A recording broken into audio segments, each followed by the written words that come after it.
आज हम जिस टॉपिक को डिस्कस करने जा रहे हैं, ये टॉपिक बड़ा ही इंटरेस्टिंग टॉपिक है। इस टॉपिक का टाइटल है ब्लैक होल। ब्लैक होल एक ऐसा टॉपिक है, या तो इसके बारे में बहुत सारे लोग नहीं जानते हैं और यहां तक बहुत सारे लोगों ने इसका नाम तक नहीं सुना, और जिसने ब्लैक होल का नाम सुना भी होगा वो इतना ही सोच सकता है कि ब्लैक होल एक ऐसी बॉडी होती होगी, एक ऐसा होल होता होगा जिसका कलर ब्लैक होता होगा। और हां, क्योंकि हम जब टॉपिक के नाम की बात करते हैं, टॉपिक के टाइटल की बात करते हैं, तो हम इसके बारे में इतना ही सोच सकते हैं। लेकिन अगर आपको ब्लैक होल के बारे में जानना है तो वीडियो के एंड तक बने रहें। सबसे पहले हम देखते हैं कि ब्लैक होल होता क्या है। A black hole is a massive compact astronomical object so dense that its gravity prevents anything from escaping even light। हम ये ऐसे कह सकते हैं कि ब्लैक होल एक मैसिव कॉम्पैक्ट एस्ट्रोनॉमिकल ऑब्जेक्ट है, और वो ऑब्जेक्ट इतना डेंस है कि इसकी जो ग्रेविटी है किसी भी ऑब्जेक्ट को अपने पास से क्रॉस नहीं होने देता। कोई भी बॉडी, कोई भी चीज इसके पास अगर आएगी वो अपनी तरफ अट्रैक्ट करेगा अपनी इस ग्रेविटी की वजह से, और यहां तक कि लाइट भी इसके पास से गुजर नहीं सकती, और उसको हम क्या कहते हैं, ब्लैक होल। अगर हम शॉर्ट में कहें तो ब्लैक होल एक बहुत बड़ी बॉडी है। वो जो बहुत बड़ी बॉडी है वो बहुत डेंस है, उसकी ग्रेविटी बहुत ज्यादा है, और वो किसी भी बॉडी को अपने पास से गुजरने नहीं देती। अगर कोई बॉडी गुजरती भी है तो उसको अपनी तरफ अट्रैक्ट कर देती है। और हम यहां तक ये भी कह सकते हैं कि लाइट भी, इवन लाइट भी ब्लैक होल के पास से गुजर नहीं सकती, क्योंकि उसकी ग्रेविटी जो है फाइनाइट नहीं बल्कि इनफाइनाइट है। सपोज करते हैं हमारे पास ये ब्लैक होल है। ब्लैक होल का ये वाला रीजन है, और इस रीजन से कोई भी बॉडी यहां से एस्केप नहीं हो सकती, यहां से क्रॉस नहीं हो सकती। क्रॉस इस वजह से नहीं हो सकती क्योंकि ये अपने ग्रेविटी की वजह से, ये अपने ग्रेविटेशनल पुल की वजह से हर एक बॉडी को अपनी तरफ खींच लेता है, और वो वाली बाउंड्री, वो वाला एरिया जहां तक इस ब्लैक होल का अपना इंपैक्ट है या फिर जो इसकी बाउंड्री है, इसको हम बोलते हैं इवेंट हाइजन। यहां से लेकर यहां तक या फिर यहां से लेकर यहां तक जो इसकी बाउंड्री होती है, इसको हम क्या बोलते हैं, इवेंट हाइजन। और वो वाली बाउंड्री जिसको हम नो एस्केप रीजन बोलते हैं, इसको हम बोलते हैं इवेंट हाइजन। मैं आपको ये भी बता दूं कि जो ब्लैक होल होता है ये एक्ट करता है like an ideal black body because it reflects no light. Black hole जो होता है वो लाइट को रिफ्लेक्ट नहीं करता। इस ब्लैक होल को बेटर तरीके से अंडरस्टैंड करने के लिए हम आपको बोर्ड पे ले चलते हैं। अब हमें यह जानना है कि ब्लैक होल बनता कैसे है, ब्लैक होल की फॉर्मेशन कैसे होती है। जब एक मैसिव स्टार अपने लाइफ साइकिल के एंड पे जाके पूरी तरीके से कोलैप्स हो जाता है, उस मैसिव स्टार के कोलैप्स होने की वजह से ब्लैक होल बनता है। और ये जो ब्लैक होल है सराउंडिंग मास को, सराउंडिंग बॉडीज को अपनी तरफ अट्रैक्ट करके, इस मास को और इन बॉडीज को अपने अंदर एब्जॉर्ब करके ये अपने साइज को बढ़ा लेता है। और ये जो ब्लैक होल है ये ग्रो होना शुरू हो जाता है with the help by absorbing the, और ये जो ब्लैक होल है ये ग्रो होना शुरू हो जाता है बाय एब्जॉर्बिंग द सराउंडिंग मास और सराउंडिंग बॉडीज। सराउंडिंग मास को और सराउंडिंग बॉडी को अपने अंदर एब्जॉर्ब करके ये जो ब्लैक होल है ये ग्रो होना शुरू हो जाता है। अब मैं आपको यह भी बताता चलूं कि ये जो ब्लैक होल है एक मैसिव ब्लैक होल कैसे बनता है। मैसिव ब्लैक होल ऐसे बनता है कि इसके जो सराउंडिंग के जो स्टार्स होते हैं उन स्टार्स को अपनी तरफ अट्रैक्ट करता है, अट्रैक्ट करके अपने अंदर एब्जॉर्ब करके, और इस एब्जॉर्प्शन की वजह से इसका साइज क्या होना शुरू हो जाता है, मैसिव होना शुरू हो जाता है। लेकिन इसमें ऐसा रहता है कि सराउंडिंग में, इसके आसपास में अगर कोई ब्लैक होल है उसको अपने अंदर मर्ज करेगा। अपने अंदर जब ये मर्ज करेगा तो ये ब्लैक होल क्या हो जाएगा, और मैसिव हो जाएगा। मैसिव ब्लैक होल बनने के यहाँ पे दो कारण रहते हैं।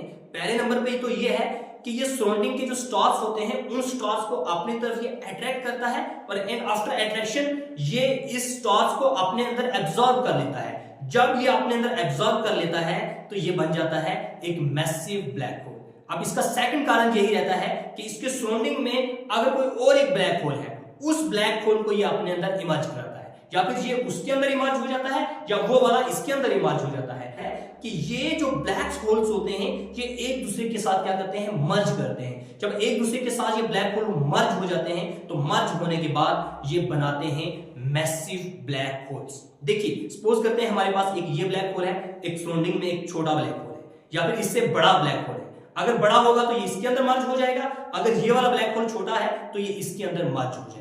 इन शॉर्ट हम यही कह सकते हैं कि डिफरेंट ब्लैक होल्स मर्ज होने के बाद हमारे पास बनता है एक मैसिव ब्लैक होल।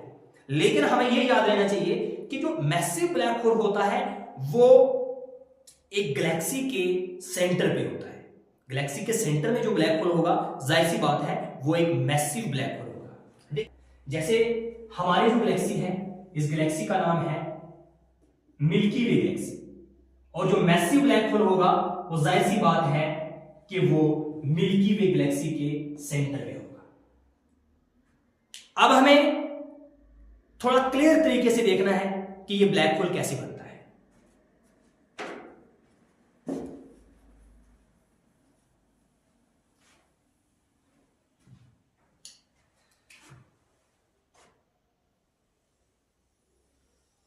ये है हमारे पास एक स्टार, एक मैसिव स्टार है, एक बहुत बड़ा स्टार है।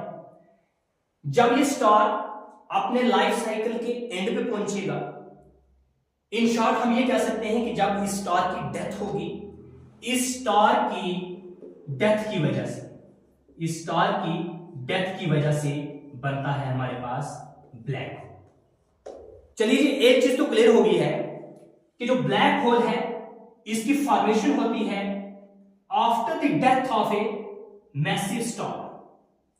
एक मैसिव स्टार की डेथ की वजह से ब्लैक होल बनता है, यह चीज हमें क्लियर है। अब ये ब्लैक होल कैसे बनता है वो हम देखते हैं। हर एक स्टार का अपना लाइफ साइकिल होता है और हर एक स्टार की अपनी लाइफ होती है। जब एक स्टार अपने लाइफ साइकिल के या फिर अपनी लाइफ के एंड पे पहुंचता है, जब ये स्टार अपनी कोर के अंदर इंटरनल थर्मोन्यूक्लियर फ्यूल को पूरी तरीके से एग्जॉस्ट कर देता है, जब ये इंटरनल थर्मोन्यूक्लियर फ्यूल को अपनी कोर से पूरी तरीके से एग्जॉस्ट कर देता है, तो एट दैट टाइम क्या होता है, इसकी जो कोर है, इसका जो इंटरनल जो पार्ट है वो अनस्टेबल बन जाता है। और जब ये इसका इंटरनल पार्ट जब अनस्टेबल हो जाता है, इसका सराउंडिंग वाला जो भी एरिया है, जो भी पार्ट है, वो ग्रेविटेशनल पुल की वजह से पूरी तरीके से कोलैप्स हो जाएगा। और ये जो एरिया जो कोलैप्स होगा, ये जो मैटर कोलैप्स होगा, ये अपने अंदर ही कोलैप्स होगा। जब ये अपने अंदर ही कोलैप्स होगा तो ये जो सराउंडिंग का जो बाहर का जो इसकी लेयर है, ये वाली जो लेयर है, this layer will be blown, ये यहां पे फेंकी जाएगी, यहां से ये इधर भी फेंकी जाएगी, लेकिन अंदर वाला जो मटेरियल है, अंदर वाला जो मैटर है, वो एक सिंगल पॉइंट के ऊपर ग्रेविटेशनल पुल की वजह से यहां पे आ जाएगा। और ये जो मैंने आपको पॉइंट बताया, ये जीरो वॉल्यूम होगा। ये क्या होगा, जीरो वॉल्यूम होगा, और इसकी इनफाइनाइट डेंसिटी होगी। मतलब सारे का सारा जो मैटर है एक ही पॉइंट के ऊपर आ जाएगा ग्रेविटेशनल कोलैप्स की वजह से। और क्या होगा, इसको हम कह सकते हैं कि zero volume and infinite density. ये जो zero volume and infinite density वाला हमारा जो पॉइंट होता है, इसको हम बोलते हैं सिंगुलैरिटी। इसको हम बोलते हैं सिंगुलैरिटी। और इस सिंगुलैरिटी से लेकर यहां तक या फिर यहां से लेकर यहां तक जो भी आपका ये वाला पॉइंट बनता है, जहां पे ये एक ब्लैक होल बनेगा, इसको हम बोलेंगे क्या, हॉरिजॉन।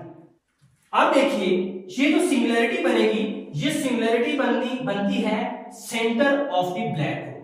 हमें ये क्लियर होना चाहिए कि ये जो सिंगुलैरिटी है ये ब्लैक होल के सेंटर पे बनती है।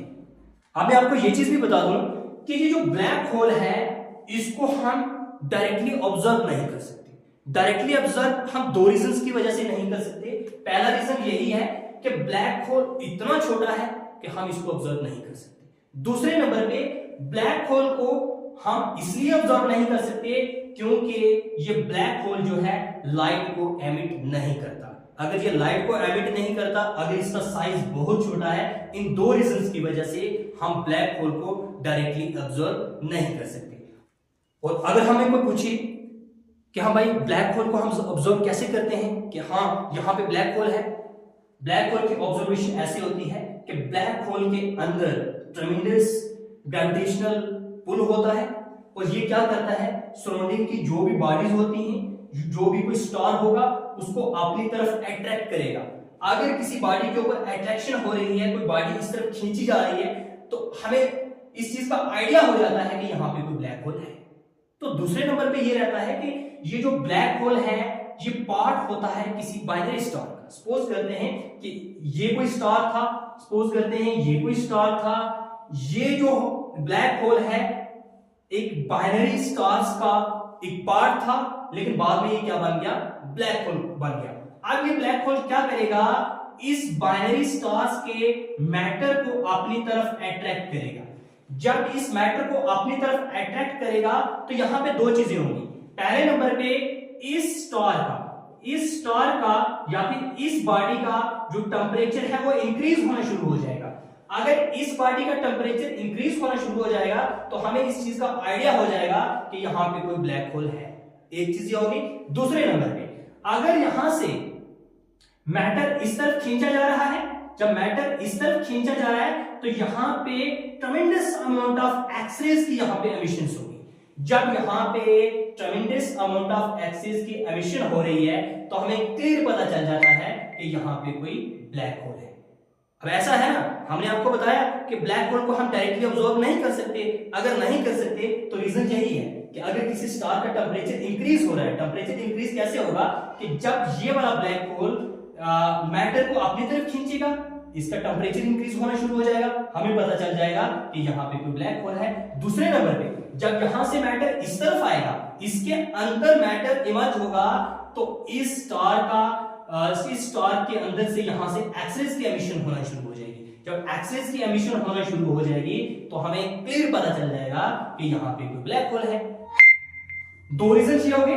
तो तीसरा रीजन हमारे पास ये भी हो सकता है कि अगर इसके सराउंडिंग में कोई यहां पे कोई बॉडी है, कोई यहां पे कोई स्टार है, कोई यहां पे कोई प्लैनेट है, अगर ये इस तरफ अट्रैक्ट हुआ जा रहा है, अगर इसके ऊपर किसी किस्म का ग्रेविटेशनल पुल लगा हुआ है और यहां पे हम कोई भी बॉडी ऑब्जर्व नहीं कर रहे हैं तो यहां से क्लियर हो जाएगा कि यहां पे कोई ब्लैक होल है। और यही रीजंस हैं जिनकी वजह से हम जान सकते हैं, हमें इस चीज को ऑब्जर्व कर सकते हैं कि यहां पे कोई ब्लैक होल है। और अदरवाइज डायरेक्टली ब्लैक होल को ऑब्जर्व करना नामुमकिन है।